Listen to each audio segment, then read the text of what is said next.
question qui est très intéressante. Au lieu de dire « ouais, mais moi ça marche jamais, il y a toujours quelque chose qui cloche, je ne sais pas si c'est un problème familial », là vous êtes en train de mettre sur le manque, d'appuyer sur ce qui ne va pas. Alors qu'il y a une question qui est intéressante. Qu'est-ce qui est juste et que je ne saisissais pas jusqu'à présent dans mes problèmes financiers actuels? Déjà, j'accepte que la situation ne va pas bien. Là, je ne suis pas dans le déni. Et il faut savoir que solution, problème, c'est les deux versants d'une situation. Quand tu n'acceptes pas une situation, les solutions ne viennent pas. Quand tu acceptes une situation, tu fais émerger les solutions. Tu ne peux faire émerger les solutions que quand tu acceptes la situation. Ça, c'est une règle de responsabilité. Donc, tu acceptes que tu as des problèmes financiers. Tu peux le faire aussi pour des problèmes sentimentaux, pour des problèmes de santé. Et qu'est-ce qui est juste que je ne saisissais pas, que je ne voyais pas ou que je ne percevais pas, puisqu'on a utilisé le mot percevoir. Qu'est-ce qu'il faut que je perce pour voir dans la situation actuelle, dans ma situation financière actuelle, qu'est-ce qui est juste?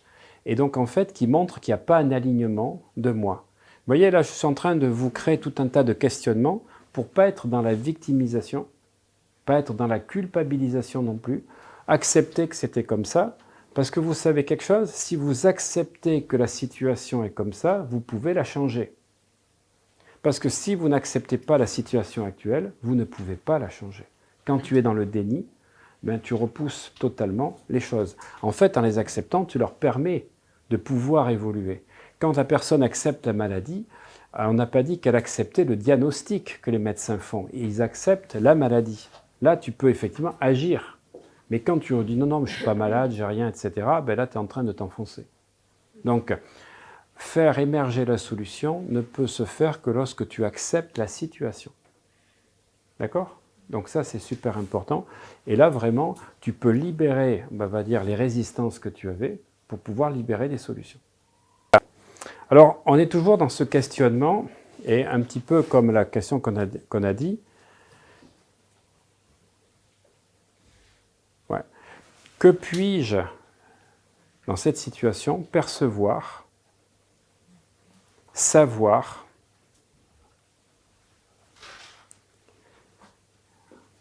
être et surtout recevoir que je n'osais pas et que je n'acceptais pas dans cette situation, pour avoir plus d'aisance et d'abondance dans ma vie, ou pour avoir plus d'amour et de relations dans ma vie. En fait, qu'est-ce que je ne percevais pas, qu'est-ce que je n'acceptais pas, qu'est-ce que je ne recevais pas et qu'est-ce que je n'étais pas. Vous voyez, sur ces questions comme ça, ce que je trouve intéressant, c'est que ce questionnement-là vous empêche d'être dans la culpabilité. Parce que malheureusement, moi je vois souvent des vidéos sur YouTube où vous avez presque des personnes, ce n'est pas des conférenciers, c'est des accusateurs. Vous êtes comme ci, vous êtes comme ça. En fait, c'est regardez, moi je réussis, vous ne réussissez pas. Putain, mais c'est horrible, parce qu'en fait, en faisant ça, ces personnes t'empêchent de te libérer. Elles te créent encore plus un sentiment de manque. En fait, on ne va pas non plus se porter la croix sans arrêt. On n'a pas été éduqué financièrement, on n'a pas été éduqué à comment fonctionne notre cerveau, on ne connaît pas toutes les lois spirituelles qui gouvernent l'univers, mais à chaque fois que tu te poses cette question, mais en fait, tu te permets de faire évoluer ton point de vue qui était fixe jusqu'à présent, mais sans porter une culpabilité. Mais simplement en faisant ça, tu fais émerger des solutions, et à partir de là, tu prends une distanciation, et tu prends, on va dire, un autre éclairage par rapport à ça. La question que je vais vous poser, elle est essentielle. Est-ce que vous êtes prêt à payer des impôts? Oui. Ah bah oui. Et un maximum.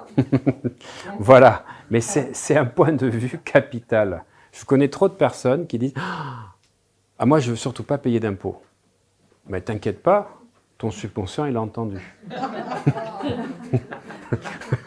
Ah ben, tu vois, il y a l'optimisation fiscale pour payer moins d'impôts, mais il y a aussi quelque chose qui est plus radical, c'est de ne pas faire entrer d'argent, parce que tu ne paieras pas d'impôts. Voilà. Pour ceux qui ont vu la téléclasse que j'ai faite hier soir, alors c'est marrant, c'était presque en synchro, j'ai parlé d'une formation qui s'appelle dans le cerveau la formation réticulée, ou système réticulé activateur ascendant. C'est le filtre, c'est le gardien de toutes les stimulations, de toutes les informations qu'on a autour de nous dans la journée. Ce qu'il faut savoir, c'est que par seconde, vous savez combien d'informations ? Non, on a 200 millions d'informations. Et en fait, notre cerveau va en retenir 2000. En fait, ça représente la taille d'une tour Eiffel. Les informations inconscientes. Mais celles qui accèdent à ton mental ne sont, si tu veux, que la taille d'un sucre. Tu vois, un sucre par rapport à la tour Eiffel. C'est toutes les informations que tu reçois. Donc, je n'ai pas retenu tous les prénoms, je n'ai pas retenu toutes les couleurs des chemises, des robes, etc. qu'il y a. Il y en a qui sont rentrées, tu ne sais pas pourquoi. C'est comme ça. Et tu as une mémoire qui va être sélective en fonction des différents éléments.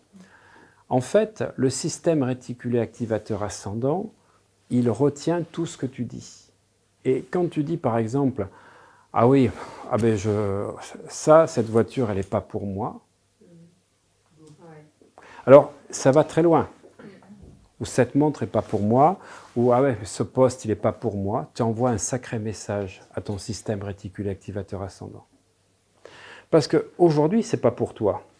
Mais ça veut dire que tu avais peut-être des situations, des propositions qui t'auraient permis d'avoir ça. Je n'ai pas dit que c'est ça que tu voulais, mais tout ce qui correspondrait avec ce que tu es en train de voir et que tu renies parce que ce n'est pas pour toi, tu es en train de le rejeter.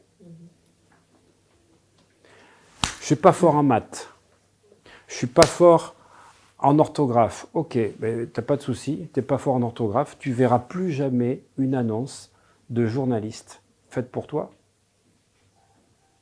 Parce que tu as annoncé que tu n'étais pas bon en orthographe. Je ne sais pas si vous voyez comment votre système réticulé activateur ascendant, lui qui filtre ce qui rentre dans votre cerveau, à votre conscience, eh bien, il va jouer le gardien. Et toutes les phrases, je ne parle pas de croyances, c'est encore au-delà des croyances et des valeurs dont on parlera demain, il est en train de filtrer les informations qui allaient avoir un impact dans ta vie. Et chaque fois que tu vois, c'est toujours les mêmes qui ont ce type de voix, c'est toujours... Ou par exemple, je n'ai pas de chance. Alors là, c'est super. Quand tu dis j'ai pas de chance. Ah ok, t'as pas de chance. Il y avait Madame la Chance qui passait. On va faire en sorte que tu vas regarder à gauche pour pas la voir passer. Et c'est ce qui fait que ce système réticulé activateur ascendant, tu vas te retrouver dans une réunion, une soirée, où tu avais par exemple, je sais pas, 3 personnes qui étaient des employeurs qui allaient proposer des emplois aux gens qui étaient là, et la personne dit « mais moi j'ai passé une soirée qui était ennuyeuse, les gens n'étaient pas intéressants, ah mais moi j'ai passé une super soirée. » Ah ouais, alors en plus j'ai eu 2 propositions de travail. Attends, mais qui t'a proposé ça? Mais la personne qui est là est là. Mais attends, j'étais avec eux, j'ai même pris un verre. Oui, mais comme toi tu n'avais pas dans la formation réticulée, donner les informations, ou que tu envoies des contre-informations, eh bien en fait, tu ne vois pas les mêmes réalités. C'est comme si tu avais des réalités parallèles différentes pour chacun. Alors ça s'appelle en programmation financière ce qu'on appelle le point aveugle ou le point Scotton. Et je vais vous demander, donc là je vous demande encore un peu de travail pour ce soir, pour que demain vous puissiez effectivement travailler dessus. En fait, quelle est l'affirmation que vous dites en général, de manière consciente ou inconsciente, sur votre valeur financière?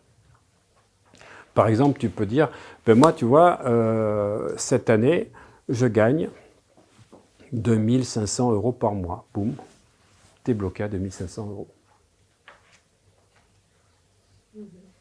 €. Ben moi, en ce moment, tu vois, je suis à 2500 € par mois. Boum, la formation réticulée va faire en sorte que toute proposition, tout supplément de client, toute autre opportunité qui te ferait passer à 3000, tu ne le verras pas. C'est-à-dire dans ton champ de conscience, tu ne le vois pas.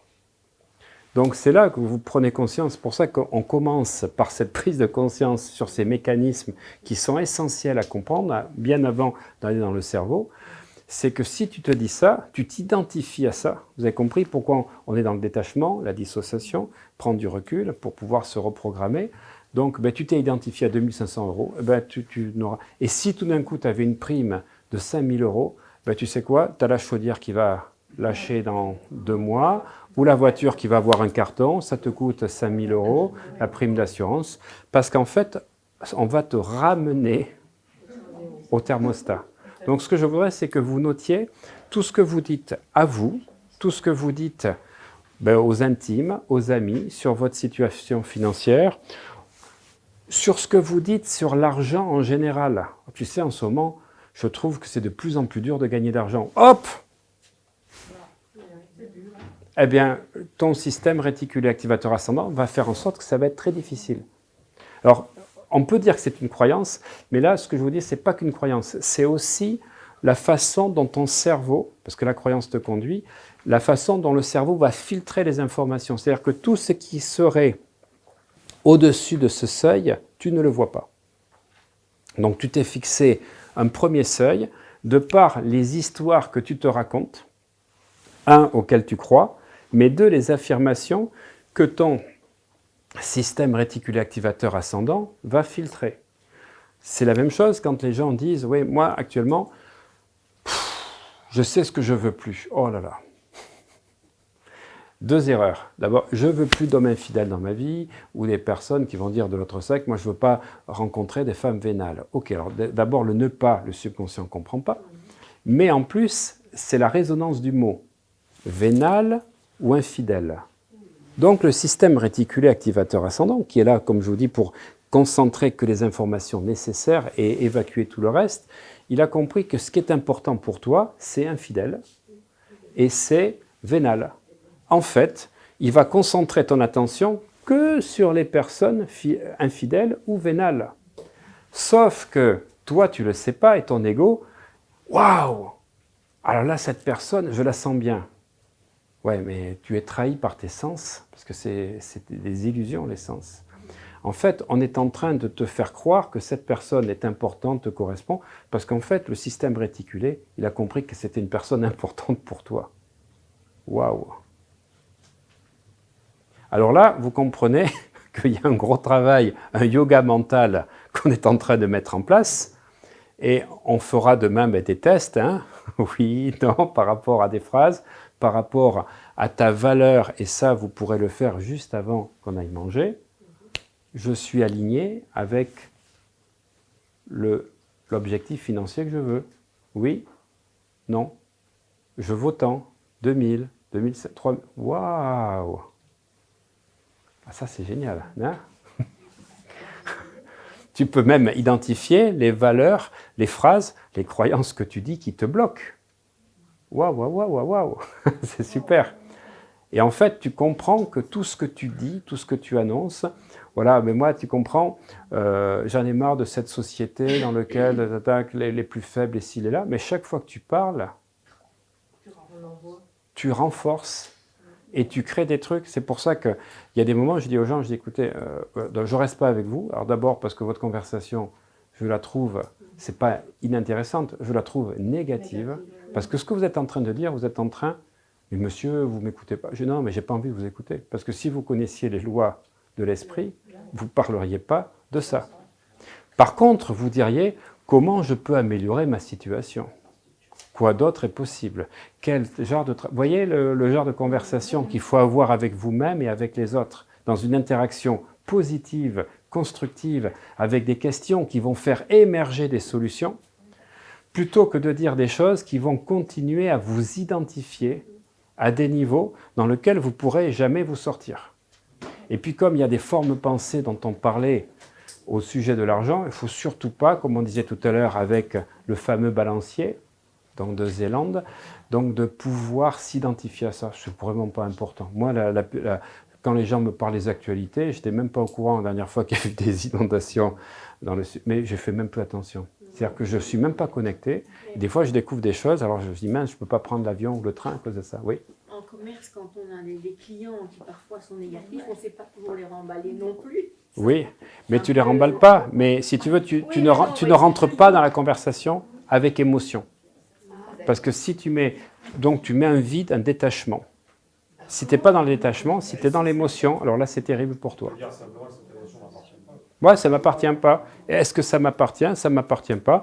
Ben, écoutez, monsieur, votre conversation, c'est votre point de vue. Et je vais te donner quelque chose. C'est un point de vue intéressant. C'est un point de vue, mais ce n'est qu'un point de vue. Et tu sais quoi? Tu peux même le dire mentalement. Donc, notez-le, vous vous immunisez des pensées d'autrui négatives ou des pensées limitantes d'autrui ou des choses qui sont en train d'être des malédictions, parce que je rappelle donc l'origine du mot malédiction, maledicere, ce qui est mal dit, et ce qui est maudit. Mal dit, maudit, c'est la même chose, c'est la même racine. Ce qui est bien dit, benedicere, ça devient une bénédiction. Donc, on revient dans la conscience des choses, et quand la personne me dit des choses, dans ma tête, je n'ai pas besoin de lui dire oralement, je vais me dire, c'est un point de vue. Tu n'es pas obligé de répondre. Je peux te dire, ça marche aussi, c'est un point de vue intéressant. C'est un point de vue intéressant. Du coup, ça veut dire quoi? Ce n'est qu'un point de vue. Et alors à ce moment-là, tu peux lui dire à haute voix, parce qu'elle disait que tout à l'heure, c'était de dire que tu avais en permanence. Donc, écoutez, monsieur, je ne dis pas c'est votre point de vue, parce que là, ça renforce l'ego et ça fait de la dualité. C'est un point de vue intéressant. Par exemple, dis-moi quelque chose dont tu es sûr, Eliane. Non, tu es convaincu de quelque chose. Que la formation est très intéressante. Non, mais c'est pas ça. Non. Alors, je vais demander à Lucia de me dire un truc, mais tu me dis une grosse bêtise et tu me le dis avec beaucoup d'impact. Beaucoup d'impact. Ta coiffure à la Trump va merveilleusement. Non, mais t'es super mal habillé. Vas-y, dis-le-moi. T'es très mal habillé.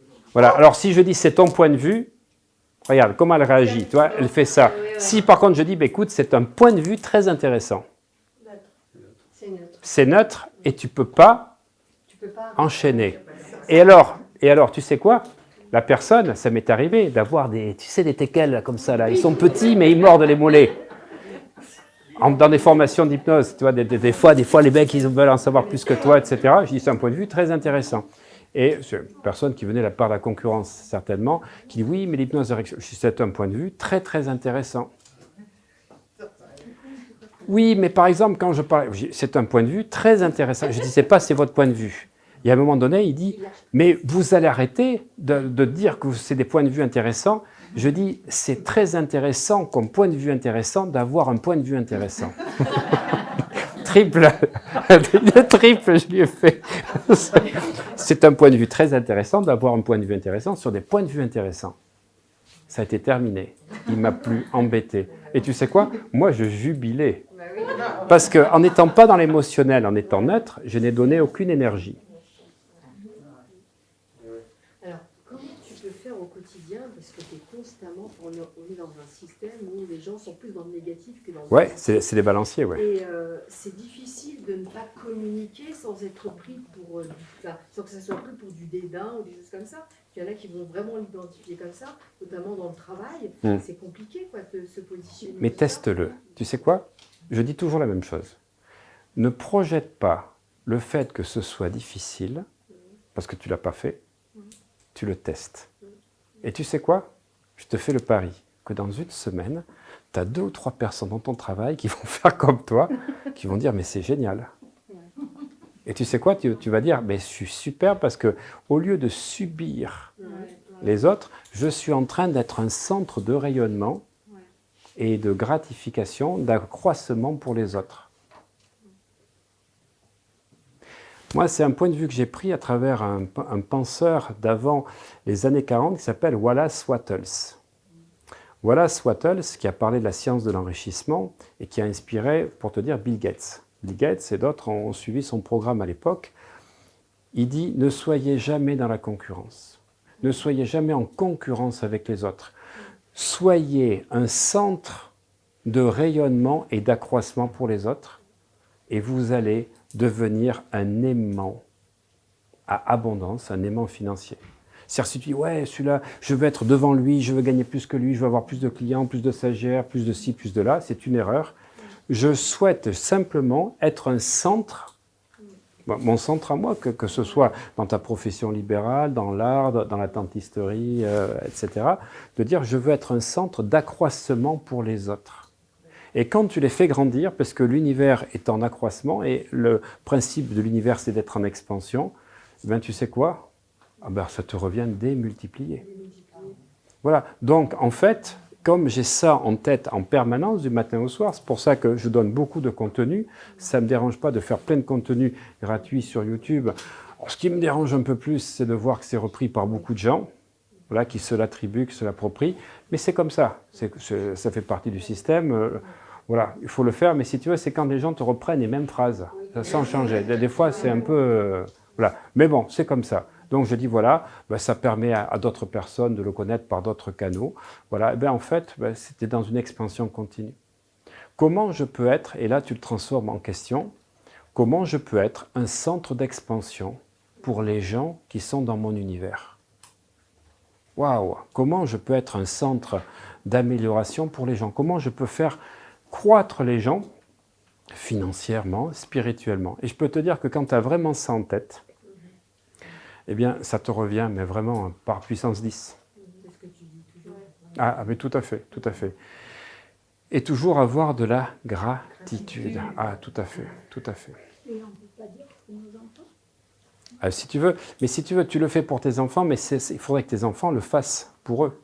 Parce que tu n'es pas responsable, si tu veux, de leur situation. Tu es responsable, par contre, de les faire croître et de leur donner ça. Mais si la personne, elle ne veut pas l'utiliser, ça ne t'appartient pas. Après, si tu veux, le problème qu'il y a, c'est que, moi je dis toujours pareil, je vois avec ma fille, qui n'est pas tout à fait d'accord avec certaines choses, je vais devenir un sauveur. Et tu sais, quand tu deviens un sauveur, tu rentres dans le triangle de Karpman, bourreau, victime. Donc, je préfère être un centre et un exemple pour les personnes que je fréquente, qui du coup me disent, mais comment tu fais ? Qu'est-ce qui en toi fait ça? Là, la personne, elle est demandeuse. Mais quand tu dis, je vais t'apprendre un truc qui va être bénéfique pour toi, il n'est pas prêt. Tu sais, c'est un peu comme une toile d'araignée. J'ai découvert grâce au coaching que des fois, tu parles avec des gens et tu sais, tu as une effervescence comme on a là, et c'est pour ça, bon, on est concentré pendant 3 jours, on ne se quitte pas pratiquement, donc c'est ça qui fait que tu as plein de champs d'interaction. Mais tu parles avec des gens pendant 2-3 heures dans une soirée, dans une conférence, et les gens se mettent à ton niveau, et toi tu te mets à leur niveau, il y a une sorte de corrélation. Et les gens, ah mais oui, mais tout à fait, etc. et tout. Tu les revois 15 jours après, tu es déçu parce que les gens sont revenus à leur niveau, et ceux que tu disais qui paraissaient vraiment compris, ben en fait, ils n'ont pas compris. Mais ce jour-là, ils étaient à ton niveau. En fait, parce que ce que tu leur disais, tu leur donnais des conseils, tu leur donnais des explications, et ça, c'est pas le coaching. Le coaching, c'est de laisser du vide pour que la personne se pose les questions qu'elle ne se posait pas et faire en sorte, toi, qu'elle trouve des réponses qu'elle ne pouvait pas avoir puisqu'elle tournait dans un schéma, tu vois, habituel. Et c'est quand tu crées du vide, et c'est ça le coaching, c'est créer du vide. Donc en fait, on ne donne pas de conseils. Il y a beaucoup trop de conseillers, il y a beaucoup trop, donc effectivement, de consultants. Le vrai coach, il y en a très très peu de vrais coachs, il ne pose que des questions. Comment tu vas faire? Qu'est-ce que tu vas mettre en place? En fait, je vais interpeller la personne pour poser les questions. Et Lucia était dans une formation que j'ai faite au mois d'août, elle peut le dire, j'ai tenu 20 minutes avec une personne en posant une seule question au départ, c'était la reformulation de son objectif, et je disais, et donc? Et alors? Et? Donc? Et? Pendant 20 minutes. Et tu sais quoi? La personne a trouvé toutes les réponses. Donc un coaching minimaliste, que je fais également, quelles sont les solutions? Et quels sont les problèmes de tes solutions? Et quelles sont les solutions de tes problèmes? Et quels seront les résultats? Quels étaient les résultats? Quels étaient les problèmes? Quelles étaient les solutions? Et quels seront les résultats? Quels seront les problèmes de tes résultats? Quels seront les résultats de tes problèmes? Quelles seront les solutions de tes problèmes? Je tourne autour de ces deux phrases, passé, présent, futur. Je l'ai fait aussi, elle peut te dire, pendant 20 minutes. Et c'est absolument incroyable ce qui s'est passé. D'ailleurs, c'était avec toi. Je l'ai fait avec 2 personnes et j'ai fait solution problème. Elle a tout mis en place. Parce qu'elle fait un grand spectacle au mois de mars, à l'Olympia. Voilà. Elle a une voix extraordinaire, mais on lui demande de changer de registre, de danser. Donc, il y a l'amincissement, il y a tout qui est à se mettre en place. J'ai fait un coaching avec ces 2 tournures de phrases. Mais en fait, je ne donne rien. Je ne fais que du miroir.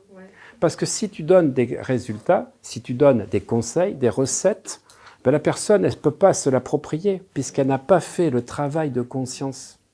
Alors, quand tu lui poses des questions, ah oui, c'est vrai, là, tu es en train de faire une arborescence. Et c'est là que les solutions qu'elle va trouver, elles vont rester, je dis comme une toile d'araignée. Sinon, si tu n'as pas fait cette arborescence, ben les solutions ne peuvent pas arriver.